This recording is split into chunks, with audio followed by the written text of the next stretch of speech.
is glosses to the Talmud. That is strictly, your document does not have it. Okay? Your document does not have it. There's a whole tradition of later writers, like the Gaon of Vilna or the other rabbis that were considered high. Do they still add stuff to it? Right? Is stuff still added to it? Yes, stuff still added today. The only stuff that's, when we say stuff is added, ultra-Orthodox, you're not Who going to recognize. decides? Huh? Who decides what goes in? Whoever the publisher is. Seriously, at this point, yes. Prior to this, no. It was the community had standards and people agreed to it. In other words, because Talmud is about taking the oral tradition and trying to make it applicable in the way we live now. Which is why you have the Shulchan Aruch, which we have not talked about yet. The Shulchan Aruch is called literally the long table, and is a codification of the Talmud, so that the everyday person who doesn't know how to do this can go, all right, I have to do the Shema at 4 o'clock, got it. Okay? But then, from that, what the next generation of literature that comes out, shoot. She'elot ut shuvot literally means questions and answers, or otherwise known in English, responsa. Huh. A responsa is the most active, alive part of Jewish law today, and have never stopped. We actually have a reform responsa. The conservative movement is called the Committee of Law and Standards. We'll get to responsa eventually, we're just not there yet. Okay? So now let's look at this Talmudic passage. Okay? So, to make it a little easier, we can go back and forth. You're going to use the folio page that has Aisha on it. And you're going to go to your handout, and it says Kiddushin, chapter 1. One of the first translators of the Talmud in English was the publisher Sonsino in Great Britain. They were phenomenal. But it's not everything. The leading English translation today is Aberdeen Seinsaltz. You got to pay. It looks like this. In English says Kiddushin chapter 1 on it. You found it? I'll get there. If not, let me know. It's okay. That's Mishnah. We're going to go back to Talmud now. It's all right. Oh, please tell me I gave it to you. There you go, right there. Okay. All right? Everybody got it? Good. All right. So Aberdeen Seinsaltz. I don't have any of his books here. They're not cheap. I mean, you're looking at $50 a book. And there's 52 books. You have a set of... I have a set of English Talmud that I've inherited over time. And I have certain folios that I've studied, like Kiddushin, what you have there is my copy. I mean, I have that folio. I have the Sachim, which is the one on Passover. And I have Ketubot, the one on Jewish marriage contracts. Because those are ones that I've enjoyed studying and I spent a lot of time on. I've also studied Gittim, but I don't have that with me anymore. And I've studied other holidays, and I've studied the three Babas. Baba Batra, Baba Messiah, Baba Kama, Baba Messiah, Baba Batra. First gate, middle gate, last gate. And those are all the laws. It's actually in Nezikin, the damages section of one of the orders, and laws of business contracts. Again, I love studying it, but I've not. I had the pleasure of studying for a short period of time with Rabbi Judith Abrams. I love Shalom. She was living in Houston. She would run yeah. So it was a couple of years ago, actually. Yeah. And so now I study with, when I can, Rabbi Amy Scheinerman, who was here, our scholar, who's absolutely brilliant. And just blows me. I've never walked away not learning something new when I study with her.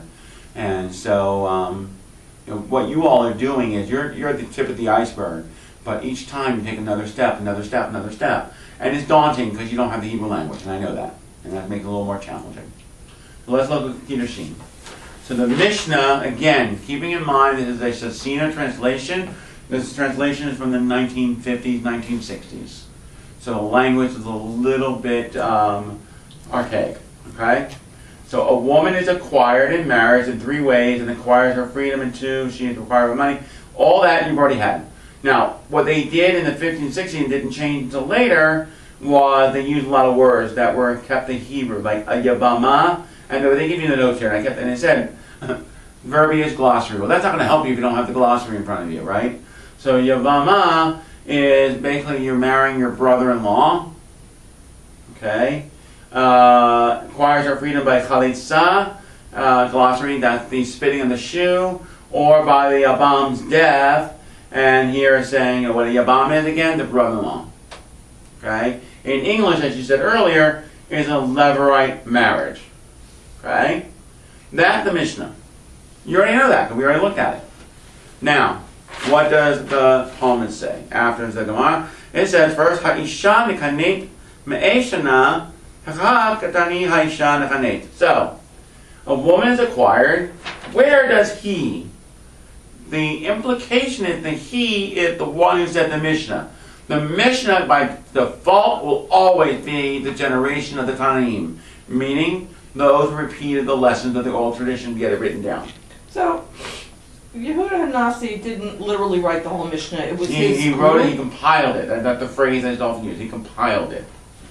So he took all the oral traditions, he cross-checked with all of his elders and rabbis and students, if you will, make sure they all have the same memory before writing it down.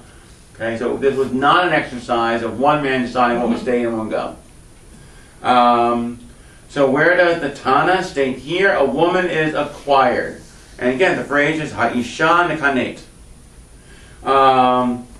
Whereas elsewhere, and then the note number 8, it says here at the beginning of chapter 2 of what? This or the Mishnah. They're referring to the Mishnah. Whereas it says elsewhere, a man may betroth. So the question is, he should have also stated a woman is betrothed in the sense, as generally used in the Talmud, in the first state of marriage. A betrothed woman could not be freed without divorce, though cohabitation was still forbidden. As irusin, that's what I told you that word earlier. As far as practical in this translation, betrothed is employed to denote this first stage, and marriage to denote the second, nisuin, after which the couple may live together. So what they're talking about here is that where elsewhere he teaches the man may betroth versus acquire. The fact that one of the three ways is a financial transaction is why the word nekanet is there. We know we're not buying our spouses. That was never the intent in Jewish law. But once you put a financial transaction into it, you make it a business issue. Marriage is a business issue, which is why marriages cannot take place on the Sabbath or the festivals, because it's a legal transaction. It has nothing to do with the marriage ceremony. Because once you exchange something of value on the ceremony, you have made a legal transaction. Therefore, you violated the Sabbath or the festival by doing legal work. That's the reason. I am honest that I've created legal fiction when I do a wedding on a Saturday night. I do not wait for the sun to set. Wintertime, I'll do as early as 5 o'clock. Summertime, I'll do as early as 6. So you all know as well as I do, in August, the sun's not setting at 6. So what do? We sign the ketubah before Shabbat ends. But the ketubah will have the English date, the Hebrew date the next day. Because technically the marriage can't take place on Shabbat. It's legal fiction. We begin the ceremony with Havdalah. So I actually have a wedding February 17th, I think is the date, Saturday night. Charlie Orange is getting married, for those who knew him when he was a kid. Not a kid anymore. And so the wedding's at 5 o'clock, which, well, never rule for the winter, no problem. The ketubah is dated for Sunday the 18th. The English date is still the 17th. And we'll start the ceremony with Havdalah. Havdalah is a legal formula to get us out of Shabbat so we can go into the legal part of the ceremony. And then what do I do in the middle of the ceremony, of course, is read the ketubah, which was already signed. Oh, it's a miracle. Okay? Legal fiction, I'm fully aware of that. Okay? Alright, so the first issue here, of course, is, what are we talking about here? Betrothing, we're talking about acquiring. Because he wishes to state money. And how do you know that money affects betrothal? By deriving the meaning of taking from the field of Ephron. Wait, what? The field of Ephron. Now, there is a practice in the Talmud called exegesis. It's the same we're going to see in the Midrash. And the book, in my opinion, did it backwards. We should have had Midrash first and then Mishnah and Talmud, but whatever. The reason is, exegesis is when you take a word and play with it in a different way. Hear, O Israel. Does that mean to listen? Or am I saying, hear, O Israel? I'm playing with the word in English. In Hebrew, you can't do that. But in English, I can't do it with that word. You do it with lots of other words, but not that word. Or I can. Is it Shema Yisrael? Or is it Shomea Yisrael? Hear, O Israel, versus listen, O Israel. And listen and hear have different implications. That's exegesis. When you twist a word to say, is it possible it meant something else? Because the early writers of the Mishnah and the Talmud, what are they doing? They have the full tradition right here. And they may have heard it Shema or Shomea, because it's all oral. The Masoretes and the Masorah, they're the ones who will set everything in the right place, but it's not there yet. Hasn't happened yet. It's coming. So, the Ephron cave, most people would not. If I say it another way, you'll know right away. The cave of Machpelah, meaning the cave near Hebron that Abraham buys to bury Sarah. He acquired the land. Hence, they're playing with the word acquired. Did he acquire it or did he purchase it? And that's the issue here. Now, you may say, well, we're playing semantics, but it is not just semantics. Do we buy our spouses? Or do we acquire them? Because the word acquire can mean, well, isn't that the same thing? Well, not necessarily. And when you buy your spouse, does she have any say? When you buy a piece of property, of course they have a say. They're not selling it to you. So based on the same implication, she does not have to say yes. Even today in the ultra-Orthodox community, when the Rebbe says, you should be with someone else, and they have the shidduch or the shadchan, and then the man, won't be the woman, the woman comes to the Rebbe and says, I'm sorry, Rabbi, but no. And the Rebbe will say, are you sure? Did you have enough time? I mean, they'll play that game. But she'll finally say, no. That this is not a good match. God did not approve. Let's find someone else. Because if she's not happy, then God must not approve. Otherwise, she would be happy. Okay? Smart God. It's a very bizarre, but it's still out there. Then, what's it say? Here it is written. Now, when it says here it is written, so in the Hebrew, if you're able to follow along,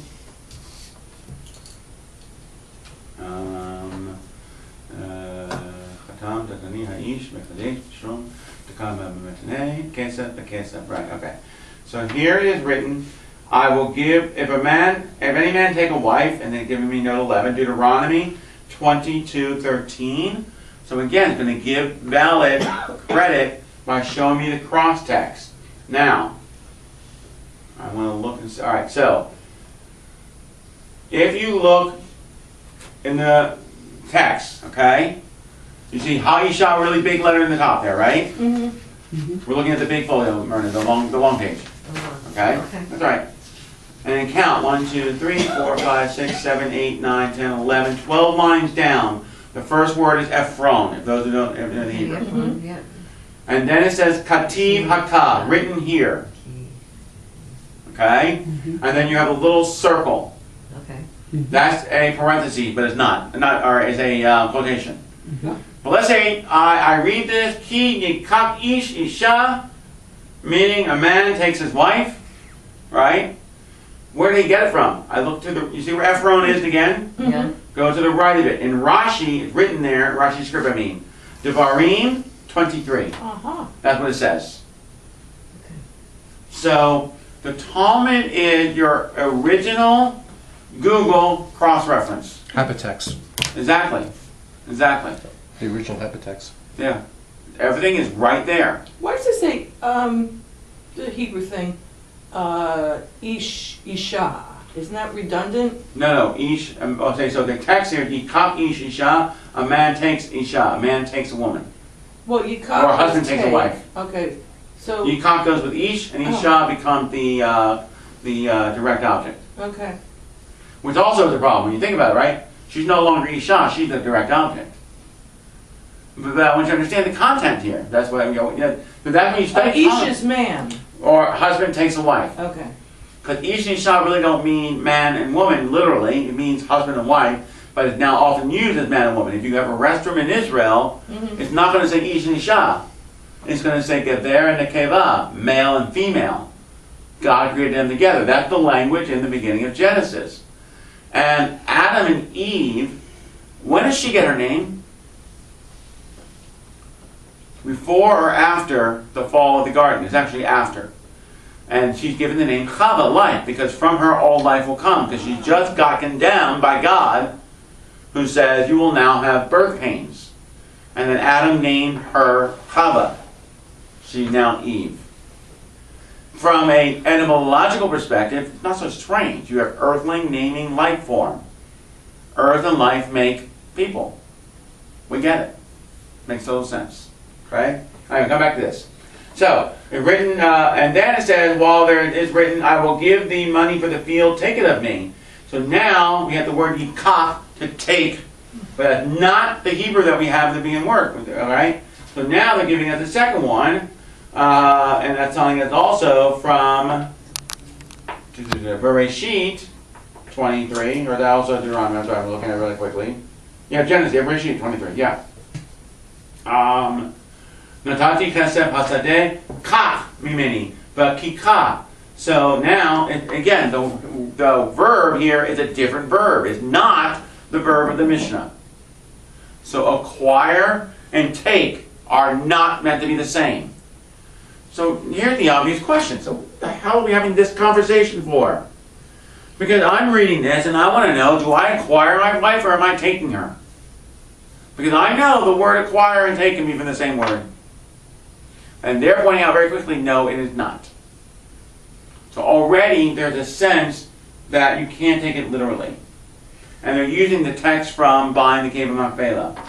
Moreover, taking is designated acquisition. That's the next page. And we're still on the same page here. English takes a little bit more to explain. Okay? For it is written, the field which Abraham acquired. And actually, I'm sorry, then in your English translation, you see the letter 2b. That means, flip it over. We're now on 2b. E nima sadot b'kesef. So in other words, men shall acquire fields for money, and it's giving us the text from Jeremiah 32, 44. Again, looking at the very first line of 2b, look on the left hand of that now, in the very tiny print, it says Yirmiyahu 34. That's what it says there. Okay? So now, what have I not explained to you yet? Well, What does it all mean? well, that too, but you realize how big this is, right? Not every word is written out. So, go back. Yeah. Go back to the previous page where it says Haisha again, please. I'm sorry. I want to get over everything with you. There's a lot here. Okay? You see where Gemara is in the middle. If you go straight down to where you see the asterisk, and go to the right of the asterisk, you see three letters with a double hash mark in there, like a quotation mark. That is an abbreviation. And the abbreviation stands for, and I gotta make sure I remember it correctly, Kesef, Gamon Hikah, yeah, I wanna make sure. Money for the field, take it to me. It's before that, give me a second. Alright, so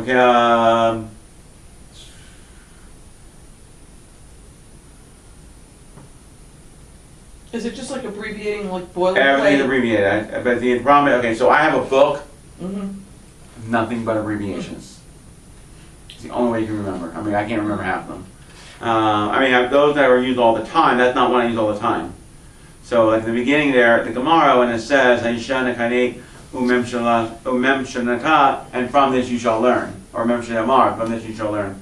That's what I'm saying. There are ways to do this. So understand the whole thing is filled with abbreviations. Okay? Again, I studied this for 5 years. You studied this for 20 minutes, so relax. Okay? Please relax. But I want you to see this is not, it's not untouchable. It really isn't. If there's a desire after this year to have a serious study of Talmud, then we'll purchase one folio of the Science Salts section, and everything is translated almost in a linear way. So obviously each page is thousands of pages long to cover one page because they're trying to do every piece of it at once. But it's done incredibly well. It really is. So, I mean, a tractate is a whole volume, right? A Or a tractate series is a of whole volumes? volume. So, So what's a folio? Of front and the back? folio is a page. I'll show you.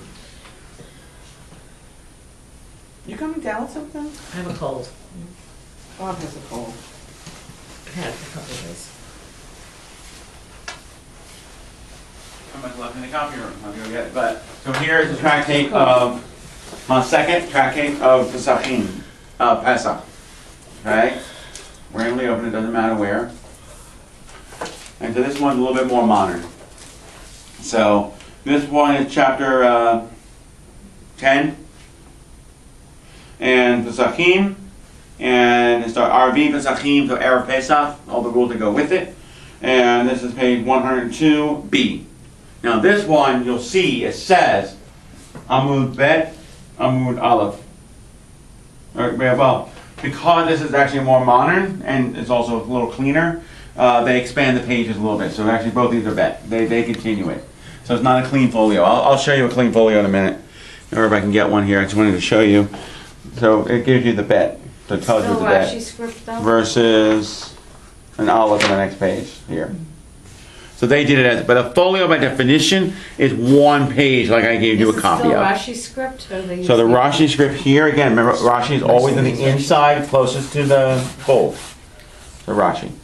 Now, Rashi script again is just a type of printing. Yeah. It's still Hebrew. Rashi has a horrible habit of using French words. Huh. Well, it makes sense. He was French, Yeah. I always Southern thought French. Rashi script was only for the Rashi portion of the page. Originally, yes, Uh-huh. but then it got to be used for other parts as well. Okay. Okay? Again, my sole purpose was not to have you leaving frustrated tonight whether or not you can study Talmud, but understanding what Talmud did. And I gave you an example using the very beginning of Kiddushin. Talmud's purpose was taking the oral law that became the Mishnah with its limited commentary and then expanding upon it because in the world in which they lived in, the oral law could no longer be transmitted, therefore it had to be written down. And furthermore, it had to be explained even more because there weren't not enough people around to transmit it. In the spring, between Passover and Shavuot, we have a counting of the Omer, the barley harvest, 49 days from the second day of Passover to Shavuot. During that counting, on the 33rd day, is a festival known as Lag BaOmer. The Lag stands for 30 plus 3 or 33rd, and the 33rd day. Because the tradition is, during this time of persecution, hundreds of rabbis were persecuted. Do not think for 1 minute that it all happened for 6 years, and on one day they stopped and they started up again. But the reality is, whatever persecution was happening, for whatever reason, it stopped for a day. And that particular year, it was between Pesach and Shavuot. So ever since then, it has become a day of life or celebration. So for example, if you have a 3-year-old son who had never had their hair cut, on Lag BaOmer their hair is cut and then the hair is burnt. You don't throw it away. It's a bonfire day, right? Yes, it is. It's also a day for lots of weddings because traditionally Jews do not get married between Passover and Shavuot. I'm very busy that season because I will do a wedding between those seasons. We don't do it during Passover because the catering is a pain in the ass. Mm-hmm. But that's the truth. I mean, that's where it comes from. So again, I want you to understand, Talmud can be very convoluted, but if you can get away from the convolutedness concerns and look at each word and knowing they're just trying to explain the law in a way that makes every person very clear in his understanding. So for example, continuing in the translation, alternatively, men shall acquire fields for money, so it teaches a woman is acquired, and let him state there a man acquires. Here, the Tana first employs biblical phraseology, but subsequently the rabbinic idiom. Now, what does the rabbinical term connote? So what they're talking about here is that the husband interdicts her to all men as hekdesh. And what they mean here is that the Hebrew mikadesh, because what you say to someone, hare at mikudeshet, or hare at mikudash, is you are, behold, you are betrothed unto me, the being kadesh. You asked earlier at the very beginning, kiddushin, that mean kadosh. Well, the word kadosh comes from kadesh, that's the root. So you are betrothed unto me, you are sanctified to me. What is not implied in that statement? I purchase you. Okay? And so that's what the rabbi is taking a stand on. And so therefore, but why not teach here, a man acquires? Granted that biblical usage demands a verb of acquisition, yet, just as the Mishnah states, a man betrothed. So here too it should have been a man acquires. In other words, later on, the Mishnah made a mistake. But of course it didn't. So, the then question is, because there is the husband's death, which is not he who frees her, but it is heaven who confers the freedom on her. So wait a minute, we haven't finished that discussion, and they're going to the other piece now. But there's a reason. The reason is betrothed and not acquire, because if God decides that the man should die, because again, the mentality, the belief system, if you die, it's because God caused it to be so. Not because it was time. And so therefore, if God is the one that allows betrothal, or more importantly, if God is the one who decides that she shall be free because he died, then God has to be the one that decides that she shall be with him, and that has to be a betrothal. It cannot be acquisition. Because acquisition becomes a human transaction, not a divine transaction. And I just wanted to get some closure there, looking at the hour of the time. So, okay. For next time, I want you to look at the Midrash. That will slow down significantly, because we're going to look at both halakhic Midrash and Agadic Midrash. Here you go. Like I said, I can leave it definitely tomorrow, so I have a copy for you by tomorrow night. Is it the whole chapter or just part of a chapter? By the way, read it so you can't get comfortable anymore, but you're going to have 2 sessions, all right? Okay. Copy I'll just need a copy of this. before I get to marking it up. You sure? Yeah. All right, I think one Simple of all right, so. If he runs off the book, call me, I'll have a copy made anyway, all right? Okay. All right? Yeah, because Midrash, I have a much greater appreciation for it now than I did when I studied it. Because when I studied it, I really, really felt I was listening to both meisters. And you'll see why when we look at some of this stuff. Okay? Any questions about anything? Yeah. Yes, sir. So I read the assignment on that chapter. Yeah. And I thought it was a lot of circular logic, a lot of, Talmud is circular logic. I don't want to mislead you on it. and they cut because they gave the example of the Shema and Yes. about when. Well, they're talking about the first, right. Yeah, when you actually say the Shema, and I'm Yeah. saying, guys, didn't you miss the whole point?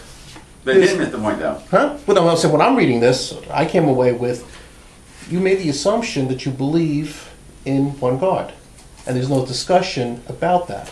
Right, You but just God go didn't, right. God didn't tell you when to do the Shema, though.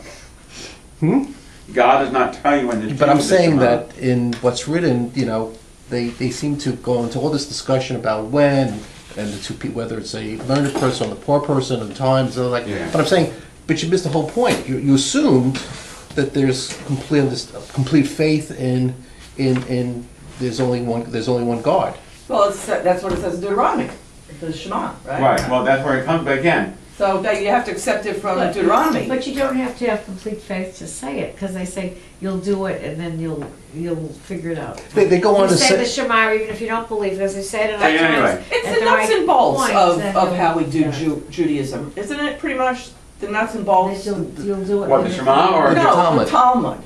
so the Talmud is the basis of our Jewish behaviors, and as later redefined in fairness through the codes. The codes are your responsive literature, meaning the questions and answers. They still go back to the Talmud. They go back to the Torah. The whole circular reasoning aspect, which you need to keep in mind. I always joke about this, but it's not. There's some validation. Don't let the facts interfere with the truth. Meaning this. For the writers of the Talmud, there's absolute faith in the singularity and the unity of God. Period. There's not even a question in their minds. They'll bring up arguments about apikoros, is what they call them, or they call them obed kochavim. Apikoros are people who have left the faith, or called apostates in English, and the obed kochavim are the star worshippers, so idolaters or people who are doing something different. And so they're not living in a vacuum. But with that in mind, the whole argument on the Shema simply means you're supposed to do it 3 times a day. Here's when you do it. And Myrna's correct. Eventually became, if you don't know why you're doing it, do it anyway. So maybe eventually we'll figure out why. But is it in the Torah that you do it 3 times a day, or is it implied in the It's Torah? implied.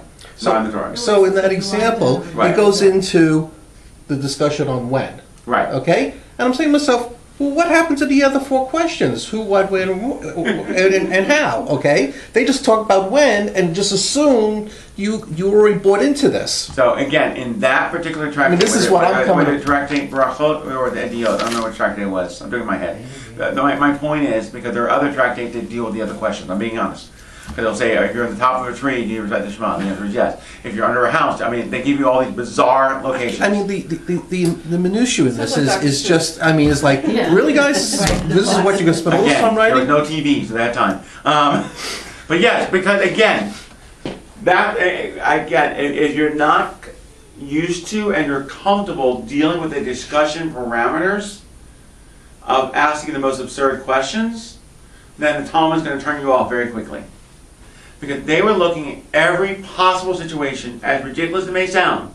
I get that. My point is I missed the discussion on, I mean, understanding that. You didn't miss the discussion. I'm going to imply to you that you only have one piece of it. When I say one piece like this, it's somewhere else. I promise you, it is somewhere else. It's not. You weren't left in a cliffhanger there, or you were, but you weren't. You didn't get the whole piece. So stay tuned. Yeah. Well, but we personally we're not going to get to it. But if that's something you want to explore, just let me know. I'll get the materials for you. But I'll give you it in English. Thanks. Gives me a fighting chance. Okay. All right, folks. Have a Thank great you. night. We'll see you soon. Thank you.